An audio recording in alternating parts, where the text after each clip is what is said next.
aaba shaqo sii waa nin ammaanana leh awoodna leh way caashaqday wax la caashaqana qof labadaas sifalaba u wanaagsan way ku turqatay hadaad wuxuu ku turqanayso mid dalaalayo muruqiyo ku soo waxba bidhaansanini oo xabiib kulaha diiniye imaan ku dooro daayartaan wali guursan baynu la talinayna hadaynu odayaashii ka horeeyay wixii ku heshiiseenba uu kaaga baxaya haday guur tahay iyo haduu wuxuu ballan qaaday tahay beenu ku dhiidhiibaya wuxuu kula adeer runina beenina waa tii lagu soo kaxeeyay runina waa tan reerka hadda taala waxa ku jira qisada nabi Muuse calayhi salaam imika aynu dhageysanayno suuratul qasas aayadda 23 ilaa 28 qiso soo dhaxgasho sheegaysa nabi Muuse calayhi salaam isagoo fakada buu meesha Madiina yimid fircoon ka soo cararay halka dumar xoolo waraabinay ugu yimo uu waraabiyay aabahood bay u geeyeen inan buu u gooriyay 10 sano halka ku qaatay qisadaasi markaa waxa aynu ka fahmayno hadaynu ka soo hadalay kelmadii tan ka horeysay waxa siyaasiga wanaagsan kanina waa xaaska wanaagsan ama sayga wanaagsan ama oorida wanaagsan astaanta koobaad waa maxay astaanta koobaad waxa weeye diin haddii siyaasiga fiican astaantiisu ay diin ahayd qoyska wanaagsanna astaantiisa ugu qiimaha badan waa diin qof diin la wax daryeela qof aan diin lahayna waxba ma daryeelo qisada shan arrimood baa ku jira ta horeysa waxa weeye nabiyullaahi Muuse calayhi salaam oo uu yimi ummad xoolo waraabinaysa maaha qof iyo laba waa ummad dad badan baa meeshii ceelka xoolo ka waraabinaya laba hablood oo iyaga ka mid ah oo arig horayo la il daran ayay ka nixi waayeen isagu markaa hablaha cadilana rafaadsan cilada ariga ku warwareejinaya uu ka naxay naxdinta waxa keenay diinta iyagoo ma ay ka naxaan reerkoodii baa la isma aqoon safar buu isagu midka labaad hablihii mid ka mid ah buu aabaheed u soo diro nabi Muuse way soo kaxaysay ama isagu ha ka horeeyo ama iyadoo ha ka horeyso inantii markii aabaheed u keentay warbixin bay samaysay odaygii oo aabbaha culimada qaarkood waa Shucayb bay yiraahdaan qaarna waa adoon kale oo wanaagsan buu habeelay waxay leedahay aaba tistaajirhu inna khayra man istaajarta alqawiy alamin aaba shaqasi waa nin amaana leh awoodna leh way caashaqday wax la caashaqana qof labadaas sifalaba u wanaagsan way ku turqatay hadaad wuxuu ku turqanayso mid dalaalayo muruqiyo ku soo waxba bidhaansanini oo xabiib kulaha diiniye imaan ku dooro daayartaan wali guursan baynu la talinayna hadaynu odayaashii ka horeeyay waay inantu marka labadan arrimood ee xariiqday siday ku ogaatay quwadiisa waxay ku ogaatay sidoo ceelka u shubay isu laba rogay ragii meesha joogay uga fiican waxay tiri walaahi kaas adigii odayga waa idin shaqeyn karaya illa maslaxada qof ku shaqeynaya la dooranaya amaanadiisana daanin inan la gooni noqdo kaynta la soo marayo aan laba hadalba wallahi waa nin la isku aamini karaa waa cafiif dhowrsoon wasadex sifada afraad waxa weeyaan diinta ka imanaysa waa qof wacad leh oo ballan leh qofka diinta leh qofka kale waa wacad laawe wixii ku heshiiseenba uu kaaga baxaya haday guur tahay iyo haduu wuxuu ballan qaaday tahay beenu ku dhiidhiibaya wuxuu kula adeer runina beenina waa tii lagu soo kaxeeyay runina waa tan reerka hadda taala markii hore been baan kugu soo waariday oo kugu soo kaxeeyay runtiina wixii aan ku sheegay oo dhamma jiraan waa tan ayuu kuleeyay laakiin 10 sanadood buu ballan qaaday inuu ariga raaciyo oo inanta meher looga dhigay 10 kiiba waa oofiyay marka qofka diinta leh waa qof ballan leh marka shanaad aynu ka faa'iideysanayna waxa weeye qofka diinta leh waa qof xishood leh waa marka quraanku hoosta ka xariiqo tilmaamay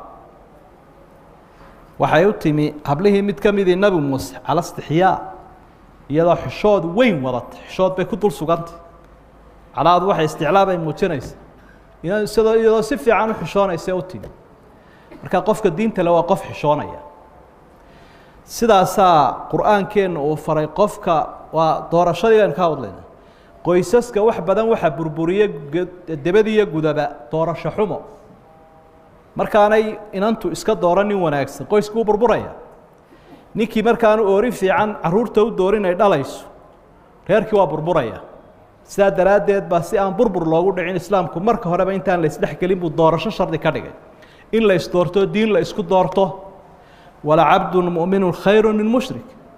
wala amatun mu'minatun khayrun min mushrika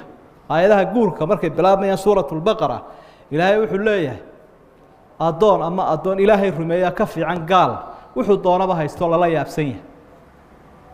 iimaanka ku doorto waa qurux qarsoon kana qurux muuqato aan qiimo lahayn weey waxa jira qurux iyo qaayo af Soomaaliga quruxdu waa madharka qaayuhuna waa tayada marka labada la isba dhaafsaday qofka qaayihiisa lagu raacaa qiyamkiisa hadduu sidaa quraanku yiri qofka in qiyamkiisa iyo diintiisa lagu dooranayo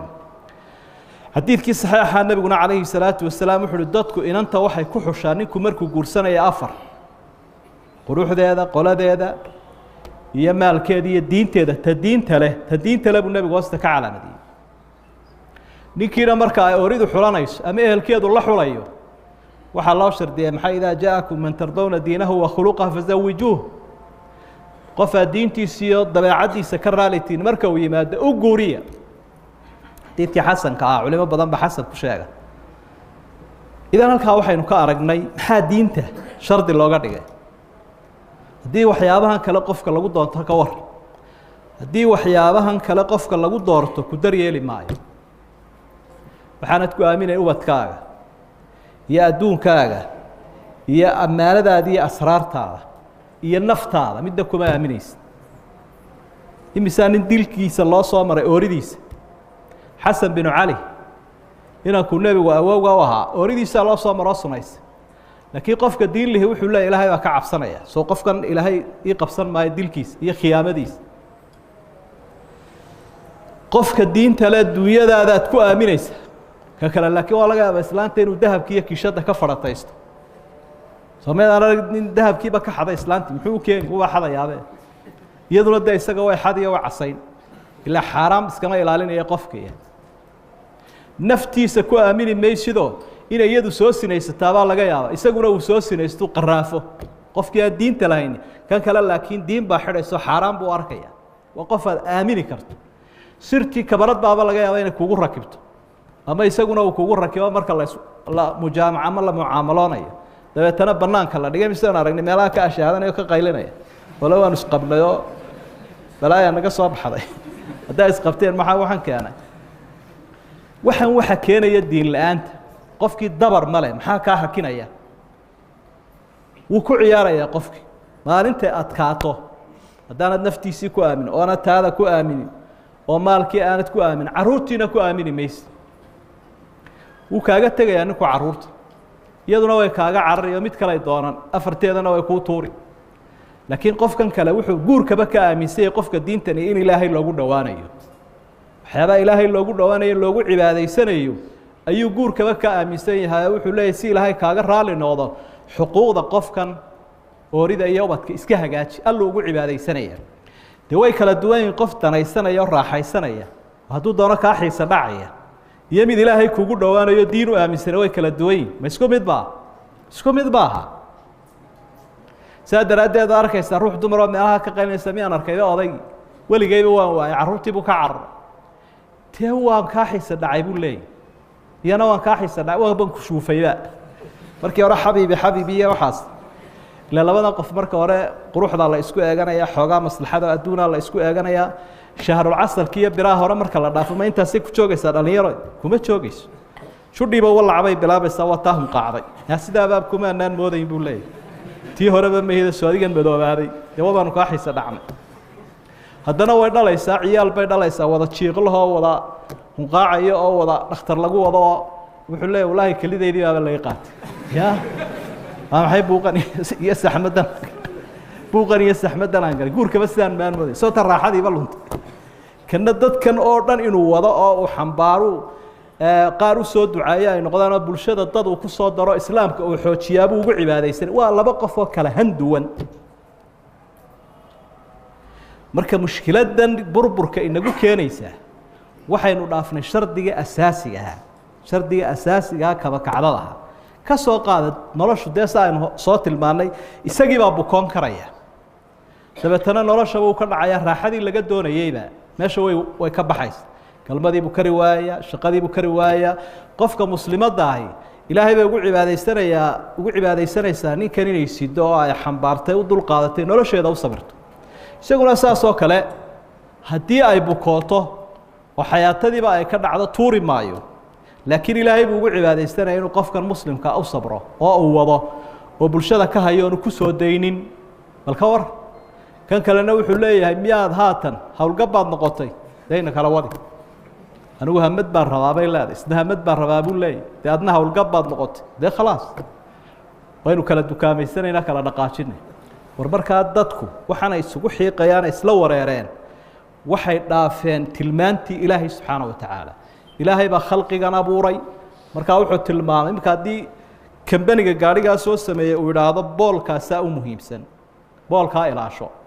qofka gaadhiga lo haddii boolkaasi uu kaa lumo ama muftaaxa dhe ama meel mashiinka ah dhe haddii halkaasi kaa xumaato